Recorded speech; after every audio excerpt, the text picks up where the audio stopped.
नमस्कार साथियों, मैं Purushottam Kumar tricky math with Purushottam channel पर आपका स्वागत है। रेलवे घटना चक्र मैथ का सॉल्यूशन चल रहा है नंबर सिस्टम का, और पार्ट 14 तक वीडियो अपलोड हो चुका है। ये 15वां वीडियो होगा। तो आइए इस वीडियो में हम लोग क्वेश्चन नंबर देखेंगे 169 से, और इसके जो भी 14 पार्ट तक वीडियो नहीं देखे हैं, कमज़ोर विद्यार्थी के लिए रिविज़न के लिए बहुत बड़ा अच्छा मौका है। तो क्वेश्चन नंबर देखेंगे हम 169 से। और अगर वीडियो आपको अच्छा लगता है, सॉल्यूशन समझ में आता है, हमारे तरीके पसंद में आते हैं आपको, तो चैनल को सब्सक्राइब जरूर करिए और लाइक दोस्तों के साथ शेयर जरूर करिए, खास करके कमज़ोर विद्यार्थियों के लिए। तो क्वेश्चन नंबर 169 में कह रहा है कि प्रथम असंगत संख्या 1 और दूसरी असंगत संख्या 3 और तीसरी असंगत संख्या 5 है, तो इस प्रकार 200वीं संख्या क्या है।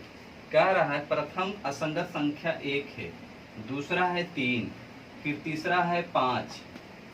तो कह रहा है इसी प्रकार से 200वां जो होगा, 200वां नंबर पर जो होगा उसका संख्या आपको ज्ञात करना है कि क्या है। तो देखिए, आप पहले इसका लंबे तरीके से बनाने के लिए सीख जाएंगे, उसके बाद आपको हम शॉर्टकट तरीके बताएंगे कि क्या करना है। देखिए, ये फर्स्ट टर्म, अगर हम एपी का फार्मूला लगाते हैं अर्थमेटिक प्रोग्रेशन, तो ये पहले टर्म को ए बोलते हैं, और आपको एन यहाँ मालूम हो गया कितना, 200वां निकालना है। तो एन बराबर 200 हो जाएगा और ए बराबर 1 हो जाएगा। और यहाँ आपको कॉमन डिफरेंस, तो second term minus first term, फिर करेंगे third term minus second term, तो सभी जगह बराबर आता है कॉमन डिफरेंस, तो भी एपी लगता है। तो यहाँ पर 2, यहाँ पर भी 2, तो कॉमन डिफरेंस 2 हो गया। अब हमको निकालना है टी एन बराबर फार्मूला होता है a plus n minus 1 into D. तो टी एन आपको यहाँ पर दिया हुआ है कितना, 200, और यहाँ पर ए कितना है 1 प्लस, और ये 200 माइनस 1 कितना हो जाएगा, 200 माइनस 1, और इंटू कितना हो जाएगा, कॉमन डिफरेंस 2 है। तो यहाँ पर हो जाएगा 1 प्लस 200 में 1 गया 199, और इंटू 2, मतलब हो जाएगा 9 दूनी 18, 1 19, और ये 3 हो जाएगा, प्लस 1, मतलब हो गया 399। मतलब 200वां पोजीशन पर जो संख्या होगा वो होगा 399 होगा। अब ये तो लंबा हो गया, शॉर्टकट में हम कैसे बनाएंगे। तो देखिए, शॉर्टकट में बनाने के तरीके क्या है।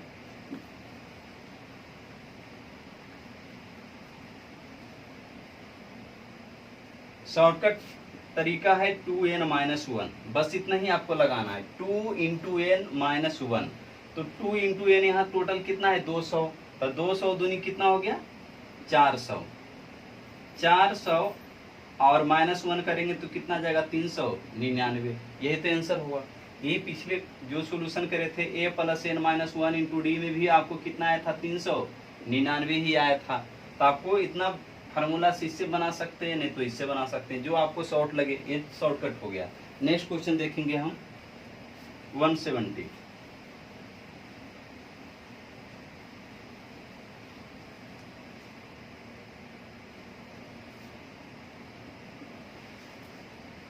वन 170 कहता है कि एक संख्या 3 से बड़ी किंतु 8 से कम है, इसके अतिरिक्त 6 से बड़ी है किंतु 10 से कम है, तो वह संख्या कौन सी है। देखिए, कह रहा है एक संख्या 3 से बड़ी, मान लीजिए कि नंबर है, कोई संख्या है, एन है संख्या नंबर, तो कह रहा है कि 3 से बड़ी है तो एन ग्रेटर देन 3 हो गया। अब कह रहा है 8 से कम है तो लेस देन 8 हो गया। फिर कहता है दूसरी स्थिति में कहता है कि संख्या 6 से बड़ी है, 6 से बड़ी है, नंबर ग्रेटर देन 6, और उसके बाद कहता है लेकिन 10 से कम है। तो सोचिए, यहाँ पर थोड़ा कॉमन लगाइए। यहाँ कह रहा है 8 से कम होना चाहिए, और यहाँ कह रहा है कि 6 से ज्यादा होना चाहिए, तो 8 और 6 के बीच में क्या होगा, आपको 7 आएगा। तो यही आंसर आपका हुआ। नहीं समझ में आया। यहाँ कह रहा है कि संख्या 3 से बड़ा होना चाहिए और 8 से छोटा होना चाहिए, ये पहला कंडीशन। दूसरा कंडीशन, संख्या 6 से बड़ा होना चाहिए लेकिन 10 से छोटा होना चाहिए। तो यहाँ भी कह रहा है 8 से छोटा, और यहाँ कह रहा है 6 से बड़ा कह रहा है, तो बीच वाला 8 और 6 के बीच में कौन आएगा, 7। इसका मतलब वो संख्या कौन सी होगी, 7 होगी। नेक्स्ट क्वेश्चन देखेंगे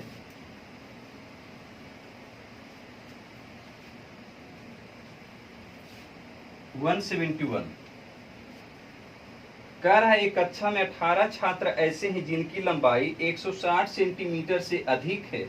यदि वे कक्षा के छात्रों के 3/4 हैं और कुल छात्रों की संख्या छात्र की संख्या, कक्षा की छात्र छात्राओं की संख्या के 2/3 है तो कक्षा में कितनी छात्राएं हैं। देखिए ये सेंटीमीटर से हमको मतलब नहीं है, पहला कह रहा है कि 18 छात्र ऐसे, मतलब अगर आपको x मान करके बनाएंगे तो x से भी तरीके से बताएंगे, अगर शॉर्ट बनाना है तो आपको शॉर्ट भी बताएंगे। तो पहले लॉन्ग मेथड सीख लीजिए आप। तो कह रहा है आपको 18 छात्र ऐसे हैं, 18 छात्र कह रहा है। अब इसमें क्या कर रहा है, 18 छात्र है। अब कह रहा है क्या, यदि ये कक्षा के छात्रों के 3/4 है तो कक्षा के छात्र मान लिए कि x है, तो x का 3/4 कितना हो जाएगा, 3 6 18, मतलब x बराबर कितना आ गया, 24 आ गया। अब इसमें आपको क्या कहता है, कुल छात्रों की संख्या। अब कह रहा है कि कुल छात्रों की संख्या कक्षा की छात्र छात्राओं की संख्या के, तो छात्र और छात्राओं को मिला दिया मतलब वो पूरा स्टूडेंट हो गया, मतलब उसको विद्यार्थी बोलेंगे। तो कह रहा है कि कक्षा के छात्र की संख्या कुल छात्र और छात्राओं की संख्या के, मतलब टोटल स्टूडेंट के कितना कहता है, 2/3, मतलब 2/3 है। तो ये कितना हो गया, 12 दूनी 24 और 12 तिया 36। तो ये टोटल स्टूडेंट हो गया। टोटल स्टूडेंट के मतलब गर्ल्स और बॉयज दोनों है। तो आपको पूछ रहा है क्या, पूछ रहा है छात्राओं की संख्या। तो छात्र है यहाँ बॉयज है 24 और टोटल स्टूडेंट्स है 36। तो आपको इसमें गर्ल्स कितना आ जाएगा, 12 आ जाएगा, है ना। घटाएंगे तो कितना आएगा, 12 आ गया क्या, गर्ल्स की संख्या। यही पूछ रहा है आपको। अब इसको शॉर्टकट में हम कैसे बनाएंगे, देखिए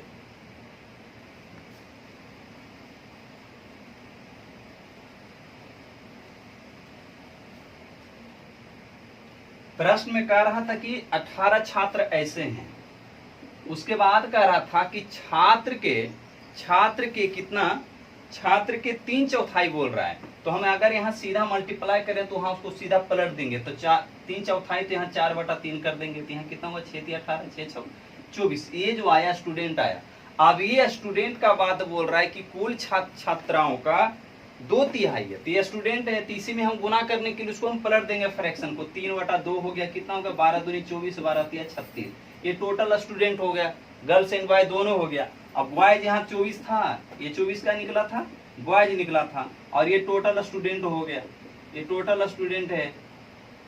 तो अब पूछ रहा है गर्ल्स कितना होगा, तो इसमें से गर्ल्स कितना होगा, इसमें माइनस कर देंगे तो कितना हो जाएगा, 12 हो जाएगा। तो एक लाइन में ऐसे बन गया। नेक्स्ट क्वेश्चन देखेंगे हम।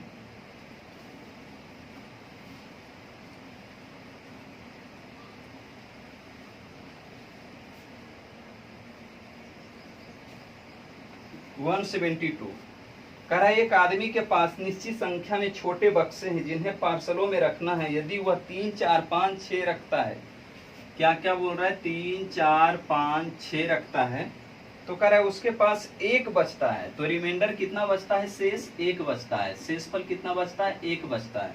उसके बाद कहता है कि एक बचता है यदि वह प्रत्येक पार्सल में 7 रखता है। दूसरे कंडीशन है, पहला कंडीशन दूसरा कंडीशन, 7 रखता है तो कहता है कि शेष नहीं बचता है, शेष 0, कुछ भी नहीं बचता है, शेष 0 बचता है। तो हम पहले ये वाला कंडीशन को अप्लाई करेंगे। तो ऑप्शन से चलेंगे। पहला ऑप्शन में क्या दिया है, पहला ऑप्शन में है 400, दूसरा में आपको दिया है 309, और तीसरा में दिया है, सी में दिया आपको 301, और डी में दिया है आपको 106। तो पहले हम 7 वाला लगाएंगे, क्योंकि ये वाला लग गया तो ये ऑटोमेटिक लगेगा ही, तो लगेगा।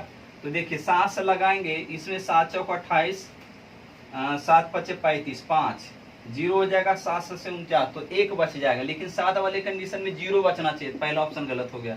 दूसरा ऑप्शन 7 चौक 28, 2 बच जाएगा, 7 चौक 28 फिर 1 बच जाएगा, ये भी गलत हो गया। इसको देखेंगे 7 चौक 28, 2 बचेगा और 7 21, ये हो जाएगा। ये 7 7 इकाई 7, 7 पचे 35, ये भी नहीं होगा। जब ये पहला हो गया तो ये सबसे ऑलरेडी होगा। देखेंगे 3 से लगाएंगे तो 10 या 30, 1 बचेगा।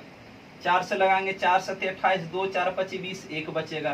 5 6 30, 1 बचेगा। 6 25 30, 1 बचेगा। तो हमारा ऑप्शन क्या हो गया, सी हो गया।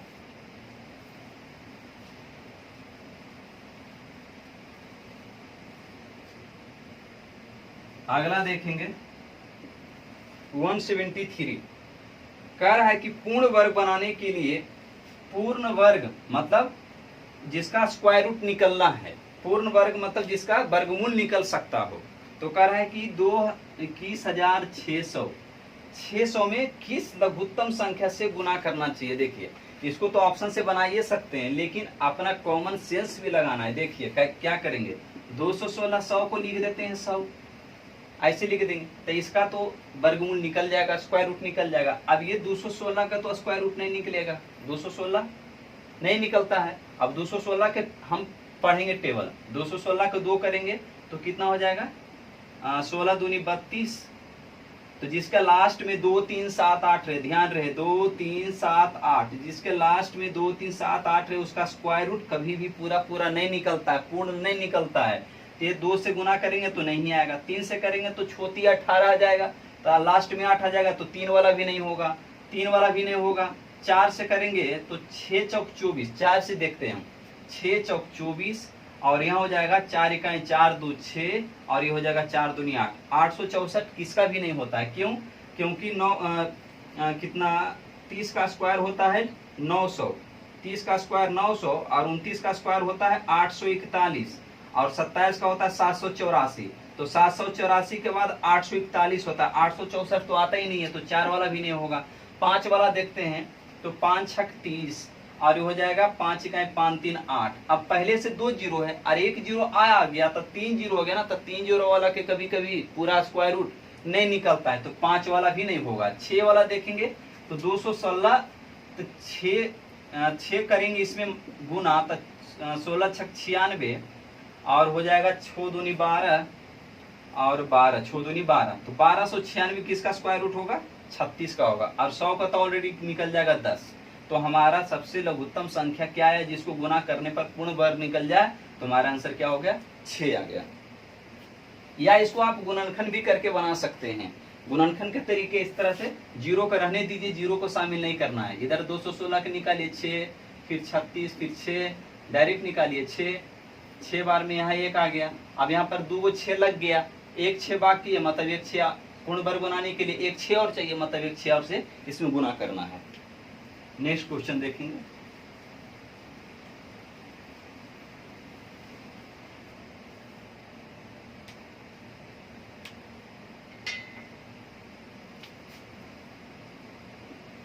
-174 कह रहा है -100 और +100 के बीच, -100 और कह रहा है +100 के बीच में कितने पूर्णांक आते हैं। देखिए बहुत आसान है, -100 इधर से लिखते हैं, -100 -99 डॉट डॉट डॉट जाएगा कहाँ तक, 1 तक जाएगा, बीच में एक जीरो आएगा, है ना, एक जीरो आएगा, फिर यहाँ से हो जाएगा -1 रहेगा यहाँ, फिर 1 से 2 3 इस तरह से चलते जाएगा, और कहाँ तक आएगा, 100 तक आएगा।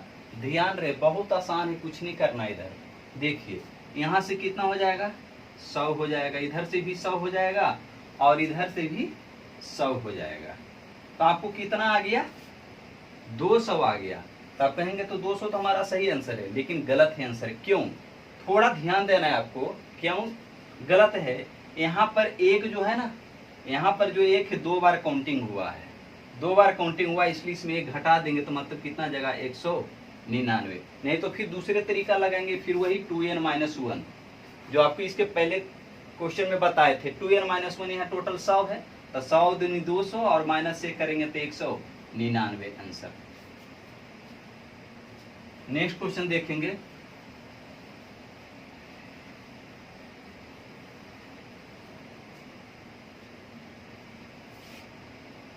(175) कह रहा है 1 से 100 के बीच कितनी ऐसी संख्या है जिनमें से प्रत्येक 4 से न केवल पूर्णतया विभाजित होती बल्कि उनमें 4 एक अंक के रूप में भी आता है। इसमें देखिए डबलिंग किया हुआ है, 1 से 100 तक कहता है, रेंज दिया है 1 से 100 तक, और कह रहा है कि 4 से केवल न पूर्णतया विभाजित होती बल्कि उसमें 4 भी आना चाहिए। तो पहला 4 लिखेंगे, 4 दूनी 8, 4 तिया 12, लेकिन इसमें कंडीशन दिया है कि उसमें 4 आना चाहिए, 4 आना चाहिए। यही क्वेश्चन में बोल रहा है आपको, है ना, क्या बोल रहा है कि 4 एक अंक के रूप में भी आना चाहिए। तो यहाँ पर 4 दूनी 8, 4 तिया 12 तो सब कटेगा, लेकिन इसमें 4 तो नहीं है, इसलिए ऐसा नहीं लेना है। जिसमें 4 भी आना चाहिए और 4 से डिविजिबल भी हो, तो 4, उसके बाद क्या लेंगे, 4 के बाद 14 अगर लेंगे, 14 अगर लेंगे तो 4 से नहीं डिविजिबल होगा, 4 तो होगा लेकिन डिविजिबल नहीं होगा, तो 24 लेंगे, 24 लेंगे, 4 के बाद 24 लेंगे, 24 के बाद अगर हम 34 लेते हैं तो 34 में तो 4 है लेकिन 4 से डिविजिबल नहीं है। उसके बाद हम सोचेंगे क्या, 40 होगा हमारा, 40 होगा, 41, 42, 43, 44 होगा, फिर 48 होगा। अगर 54 लेंगे तो नहीं होगा, 4 से डिविजिबल नहीं होगा ये। फिर 48 के बाद क्या लेंगे हम, 64 लेंगे। फिर उसके बाद क्या होगा, 74 नहीं लगेगा, फिर 84 लेंगे, 84 हो जाएगा। उसके बाद 94 नहीं होगा, 94 नहीं होगा, 4 दूनी 8, 4 तिया 12, 2 शेष बच जाएगा। तो अब ये कह रहा है कि टोटल कितनी संख्या, गिन लीजिए, 1 2 3 4 5 6 7, टोटल संख्या कितना है, 7 आंसर हो गया। नेक्स्ट क्वेश्चन देखेंगे हम,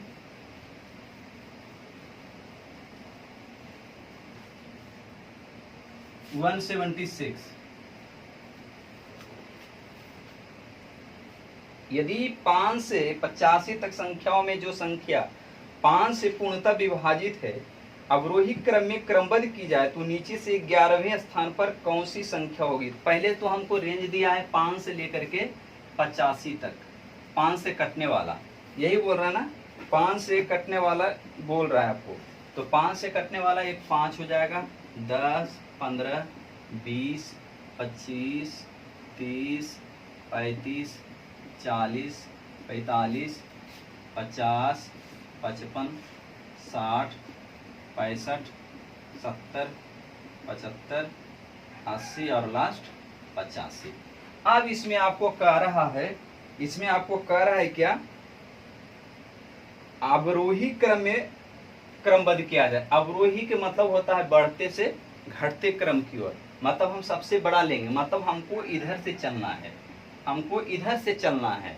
तो मतलब ये वाला पोजीशन रहेगा ऊपर और ये वाला पोजीशन रहेगा नीचे, है ना, ये वाला रह जाएगा ऊपर और ये रह जाएगा नीचे। अवरोही का मतलब बड़ा शुरू लिखेंगे और छोटा लास्ट में आता है।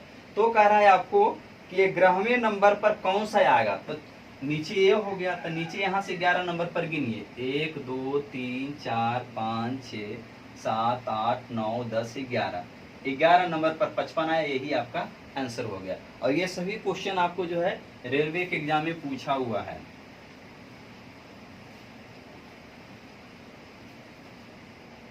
वन 177 में कहता है कि एक लड़के को कागज पर 7 रेखाएं खींचनी है, प्रत्येक रेखा पहली रेखा से दुगनी है। यदि प्रथम रेखा 2 सेंटीमीटर लंबी हो तो कह रहा 7वीं रेखा कितनी लंबी है। तो बहुत आसान है, देखिए पहली कह रहा है क्या, कितना लंबा है, पहली रेखा 2 सेंटीमीटर है, पहली रेखा। यहाँ लिख देते हैं रेखा की संख्या, रेखा की संख्या, और इधर हो जाएगा रेखा की लंबाई सेंटीमीटर में, सेंटीमीटर में है। तो पहला है 2 सेंटीमीटर का, अब कह रहा है कि क्या होते जाता है, उसका दुगना होते जाता है। तो दूसरी संख्या जो होगा कितना हो जाएगा, 4 हो जाएगा। तीसरी संख्या कितना हो जाएगा, 8 हो जाएगा। चौथी हो जाएगा 16 हो जाएगा। पांचवी कितना हो जाएगा, 32 हो जाएगा। छठी कितना हो जाएगा, 64 हो जाएगा। और सातवीं कितना हो जाएगा, 128। तो वही कह रहा है कि आपको सातवीं लाइन जो होगा, रेखा होगा, उसकी लंबाई कितना होगा, तो 128 सेंटीमीटर आंसर होगा, लंबाई होगा। नेक्स्ट क्वेश्चन देखेंगे हम 178।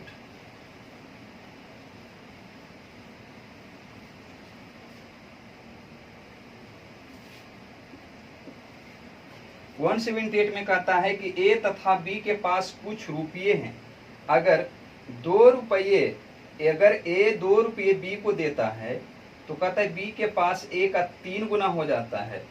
अब कहता है कि अगर ए बी से 6 रुपये लेता है तो ए के पास बी का 3 गुना हो जाता है। उनकी राशियों के बीच का अंतर, तो ए के पास कहता है, ए के पास कहता है 2 रुपया, ए 2 रुपया बी को देता है, बी को दे रहा है, तो ए के पास घट जाएगा, बी के पास 2 रुपया बढ़ जाएगा। अब कह रहा है तो कहता है कि b के पास 3 गुना हो जाता है, तो बराबर करने के लिए इसमें नहीं गुना करेंगे क्योंकि ये ऑलरेडी ज़्यादा हो गया, ये कम हो गया, तो इसको बराबर करने के लिए इसमें गुना करेंगे तो ये बराबर हो गया।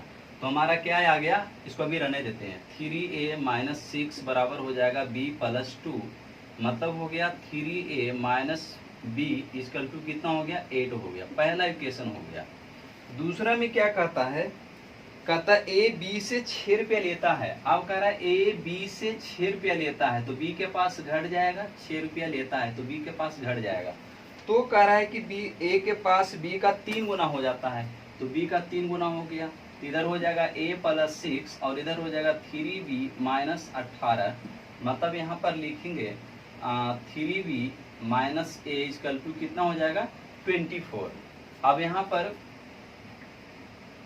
बराबर करने के लिए क्या करेंगे, यहाँ माइनस भी है, यहाँ पर प्लस भी है, या ए के बारे में कोई एक के बारे में सोचेंगे। यहाँ पर 3a है, यहाँ पर 3 है और यहाँ पर 3b है, तो यहाँ b को बराबर करने के लिए हम क्या करते हैं, 3 से इसमें गुना कर देते हैं, तो यहाँ भी 3 से गुना हो जाएगा और यहाँ भी 3 से गुना हो जाएगा, मतलब 3a तो कितना हो जाएगा 9a और माइनस 3b इक्वल टू 24, और यहाँ हो जाएगा आपको 3b minus minus a equal to कितना हो जाएगा 24। अब यहाँ पर 3b कैंसिल हो जाएगा और 9 में से एक जाएगा, कितना हो जाएगा 8 है, और इधर हो जाएगा 48, 8 6 48, तो a बराबर कितना आ गया आपको 6 आ गया। a बराबर 6 आ गया, तो किसी में वैल्यू पुट कर दीजिए, आपको b का मान आ जाएगा। तो a का वैल्यू वहाँ 6 पुट कर देंगे, तो 36 और 24 और 6 कितना हो जाएगा 3b माइनस यहाँ a का वैल्यू पुट कर रहे हैं, तो a बराबर कितना 24, तो 3b बराबर कितना हो गया 30, मतलब 10 या 30, तो b बराबर कितना हो गया 10। अब ये कह रहा है क्वेश्चन में क्या कर रहा है, a और b का निकल गया, तो कह रहा है उनकी राशियों के बीच का अंतर है, तो 10 और 6 में कितना का अंतर है, 4 रुपये का अंतर है, यही आपको निकालना है। नेक्स्ट क्वेश्चन देखेंगे हम।